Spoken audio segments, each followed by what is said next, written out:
చిన్ననాటి జ్ఞాపకాలు చాలా ప్రత్యేకం కదండీ! చిన్నప్పుడు మా నాన్నగారు పొలంలో వేరుశనగ, మొక్కజొన్న, పెసలు, మినుములన్నీ పండించేవారనమాట. వేరుశనగ పండించేటప్పుడు కొన్ని వేరుశనగలని మొక్కలతో సహా లాక్కొచ్చేవారు.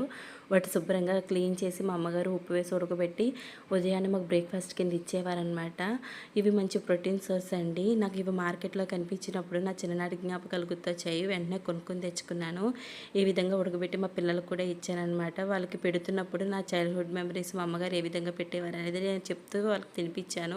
వాళ్ళు కూడా కొంచెం నేర్చుకుంటారు. చిన్నప్పుడు మనం ఏ విధంగా ఉన్నామనేది వాళ్ళకి తెలుస్తుంది. చాలా ఇంట్రెస్ట్‌గా కూడా వింటారు. మన ఇండియాలో వేరుశనగ పండించడంలో మొట్టమొదటి స్థానంలో ఉన్న రాష్ట్రము గుజరాత్ అండి. మేము గుజరాత్‌లోనే ఉంటాం. ఇప్పుడు సమ్మర్ కాబట్టి ఎక్కువగా మార్కెట్‌లో ఇవి దొరుకుతున్నాయి. చూడండి, నేనైతే వీటితో సలాడ్ చేసుకుంటున్నాను. డైట్ ప్లాన్ ఫాలో అయ్యే వాళ్ళకి ఉదయం గానీ, ఈవినింగ్ గానీ ఇలా ఒక కప్పు ఇలా సలాడ్ కింద చేసుకొని తింటే మంచి హెల్త్ బెనిఫిట్స్ ఉంటాయండి. నచ్చిందా? నచ్చితే సబ్స్క్రైబ్ చేసుకోండి ప్లీజ్.